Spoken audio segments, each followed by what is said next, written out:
Almost daily reports of government attacks on civilians. The president's words have become a test for his administration. Civilians and rebel fighters have been pleading with the U.S. for protection. And in 2005, the U.S. and other member states endorsed the United Nations Responsibility to Protect doctrine, which calls on these countries to intervene if they believe genocide is occurring, something that didn't happen for Rwanda or Kosovo. White House officials say they're already responding. When the ethnic cleansing began in April of '92 in Bosnia, it took over a year for an asset freeze, over 2 years for a travel ban. Again, our actions were in under 2 weeks in this case. One former State Department official under the Bush administration says Obama's own words may have boxed him in. Here because he's gotten pretty far out ahead by saying that Gaddafi has to step down, that he's lost moral and legitimacy to govern. And so he's on the line to actually carry out what he has said. But a former U.S. State Department official under the Obama administration told AlJazeera the fighting in Libya isn't genocide per se. That said, we are going to see evidence of extraordinary brutality. We're already seeing it in terms of just mowing down civilians, but I think this is not going to be something that a president is going to want to have on his conscience. Also confusing observers, Obama's statement made during his speech in Cairo. So let me be clear. No system of government can or should be imposed by one nation by any other. And it's that statement that may be part of the reason why there's little support for a no-fly zone. But the statement is not enough to form a clear doctrine either.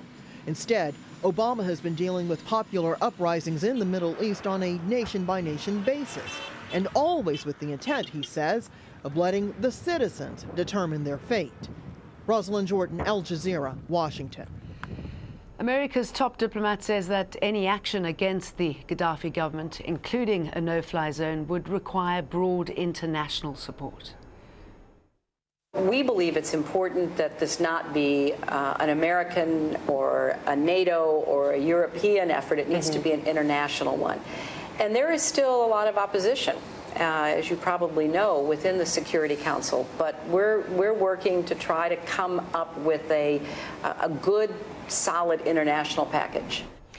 Libya will top the agenda at a NATO meeting in Brussels on Thursday. Our correspondent John Terry joins us in the studio for more. So I should imagine politically that all eyes are now on NATO. The way it was put to me today is that everything is teed up for this NATO summit in Brussels. It's nighttime in Washington, D.C. now, so they're all looking to see what happens. And the format for this meeting is supposed to be looking at the humanitarian efforts first of all, then the sanctions, how to impose them and then how to maintain them. And only after that to look at the no-fly zone. And the problem for Washington is that they don't know how this is going to go tomorrow. They don't know for certain what various ministers from NATO countries who will be around that table are going to say, or how committed they are for certain to a no-fly zone or any other kind of military action. The problem, Jane, is that the United States is the country with the money and the wherewithal to carry out whatever military action might be deemed necessary. But they do not want to go it alone. They want the international community's backing. So that's the Security Council and or NATO. And at the State Department today, the chief spokesperson was asked, can you do without the Security Council? Can you go just with NATO? Because you keep referring to the international community, but that doesn't mean the Security Council alone, does it? He said, no, it doesn't. It's possible we could go without the Security Council, but it would be preferable to have the Security Council on board. Therefore, they're clearly thinking that they might have to do something just with the NATO countries, which is why this Thursday meeting is so important. But still no consensus at home when it comes to the no-fly zone. No consensus at all, even in the administration. It might surprise you to learn, at the highest levels over the past 2 weeks, there have been discussions about what to do about this. And clearly time is running out, as we heard in Rosalind's report there, because Mr. Obama's preferred strategy is that Colonel Gaddafi stands aside voluntarily, but so far he hasn't done so. And you've seen that Hillary Clinton, the Secretary of State, has been really quite hawkish on the issue of a no-fly zone, while Robert Gates, who'll be at this meeting in NATO, the Defense Secretary, has been rather more timid about the idea of a no-fly zone. And now today, Jeff Fortenberry comes out. He's a Republican congressman from Nebraska in the Midwest, and he's been saying, look, where is the rest of the international community? It's time for other countries to step up to the plate and take the lead. Here's what he had to say. Well, the United States is constantly called upon to clean up messes throughout the world, and that's because of the generosity of the American taxpayer, as well as our philosophical ideals here, and the fact that we are a unique and exceptional superpower in the world. But amplifying this to a no-fly zone is effectively a declaration of war and would be a very serious policy step. The real question now is, what is the African Union going to do? What is the Arab League going to do? What is the European Union going to do? And Jeff Fortenberry went on to say that as far as assets, both military and cash, are concerned, and the humanitarian lead, it all needs to come, in his view, from the North African countries, particularly those countries that surround Libya on that continent. Certainly interesting to see what happens tomorrow, then. And tomorrow, for the time being, despite what Mr. Fortenberry says, it's all eyes on Europe and Brussels and NATO. Okay. Thanks for that, John. Sammy, back to you in Doha.